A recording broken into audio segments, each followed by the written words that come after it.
అనగనగనగా ఏం పేరు డాడీ నీ పేరు? ప్రభు కుమార్ ఉన్నాడు. ప్రభు కుమార్ బాగా వేటకెళ్తా ఉండేవాడు. అమ్మ ఎటెళ్తా ఉండేవాడు? నేను చెప్పేదేంటి? కథ. నేను చెప్పేదేంటమ్మా? కథ. కథని కథలాగానే వినాలా. వేటకెళ్తా ఉండేవాడు. వేటకెళ్తా ఉంటే ఒక వ్యక్తి పెద్ద ఆయన కలిసిండంట. బాబు అటు ముందు కనుక పోతే నువ్వు మొత్తం సింహాలు తిరుగుతున్నాయి, మొత్తం పులులు తిరుగుతున్నాయి, పెద్ద పెద్ద జంతువులు తిరుగుతున్నాయి. వద్దు బాబు, అటువైపు వెళ్ళకు నాయనా, నీ ప్రాణానికే ప్రమాదం అని చెప్పి ఆ పెద్ద ఆయన చెప్పాడంట. చెబితే నా అంత బాణం నువ్వు వేయగలుగుతావా? నాలాగా కత్తి నువ్వు తిప్పగలుగుతావా? నేను యుద్ధ వీరుణ్ణి ఏమనుకుంటున్నావు నువ్వు? బాబు అనుభవంతో చెప్తున్నా నాన్న, ముందుకెళ్ళకు నానా అంటే, నేను చూడు నా తెలివి చూడు అన్నట్టుగా మనోడు ముందుకెళ్తా ఉన్నాడంట. ముందుకెళ్తా ఉంటే చక్కగా ముందుకెళ్ళగానే ఒక తేనె పట్టు కనపడ్డదంట. తేనె ఎంతమందికి తెలిసి తేనె పట్టు? కొంచెం గట్టిగా చేతులు లేపండి. ఇట్లా చేతులు లేపుతున్నారంటే మీరు వాక్యం వింటున్నారని లెక్క. లేపండి, అందరు లేపండి. హల్లెలూయా హల్లెలూయా. మీరు చేయలేపండి అమ్మా, చేయలేపండి, ఇట్లా లేపండి, లేపాల గట్టిగా. హల్లెలూయా. కృప కలుగునుగాక. తేనె కనపడ్డది ఆయనకి, తేనె పట్టు కనపడ్డది.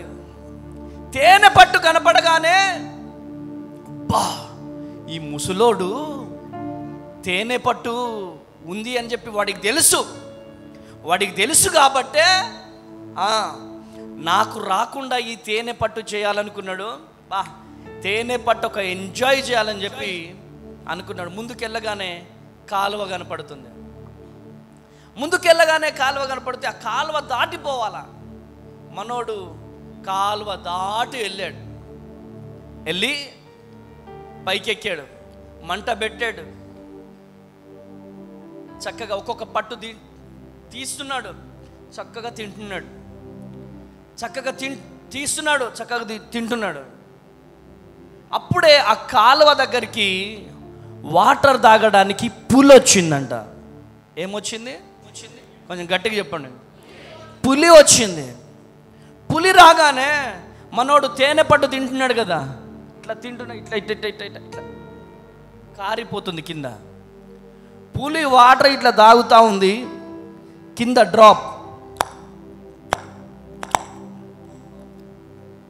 డ్రాప్స్ పడుతున్నాయి. డ్రాప్స్ పడగానే పులి ఇలా తాగుతూ ఇలా చూసిందంట పైకి. పైన ఏం కనపడ్డది? సింహానికి, పులికి బిర్యానీ కనపడ్డది. పులికి మంచి బిర్యానీ కనపడ్డది అక్కడ.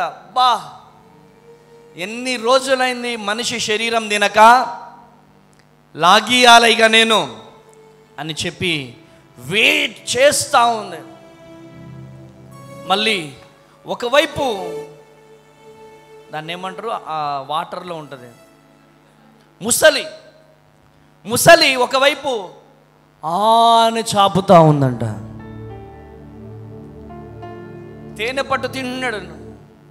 నేను చూడు నా తెలివి చూడు, పులి ఇటు దూకగానే నేను అటు దూకేస్తా అనుకున్నాడు. మళ్ళీ ఈ ముసలి రాగానే అటువైపు దూకి వెళ్ళిపోవాలనుకున్నాడు. ఆ చెట్టు మీదికి పాము వచ్చేసింది. పాము రాగానే నేను దూకేయాలనుకున్నాడు.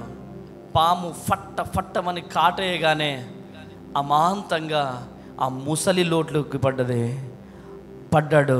ఆ ముసలి కొంచెం తిని పులికి కొంచెం ఇచ్చేసింది. ఆ పెద్ద ఆయన కొన్ని రోజుల తర్వాత దారి పొడవున వెళ్తుంటే మనిషి ఎముకలు, తల, మొండెము అన్నీ కనబడగానే అయ్యో ఈ యవనస్తుడికి ఎంతగానో చెప్పాను కదా, వినలే. ఎంతో గర్వముతో ఉన్నాడు, ఎంతో అహంకారముతో ఉన్నాడు.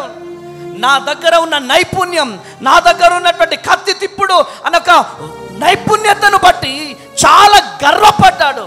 ఆ గర్వమే ఇతని నాశనానికి దారి తీసిందని చెప్పి తను బాధపడుతూ వెళ్ళిపోయాడు. ప్రియ దేవుని జనాంగమా, ఈరోజు ఈ మాటలు వింటున్న ప్రియ దేవుని జనాంగమా, అనేక విధాలుగా ప్రతి ఆదివారం దేవుడు మాట్లాడుతున్నాడు. ప్రతి ఆదివారం దేవుడు దర్శిస్తున్నాడు. అయినా కానీ మన జీవితాలలో మార్పు లేకపోతే ఎలా? ఇంకా గర్వం, ఇంకా అహంకారం. ఈరోజు ఈ మాటలు వింటున్న ప్రియ దేవుని జనాంగమా, ఈరోజు గర్వము నీలో ఉంటే నువ్వు పతనమైపోతావు. జాగ్రత్త. గట్టిగా చప్పట్లు కొట్టాలా, గట్టిగా చప్పట్లు కొట్టాలా. హల్లెలూయా, హల్లెలూయా.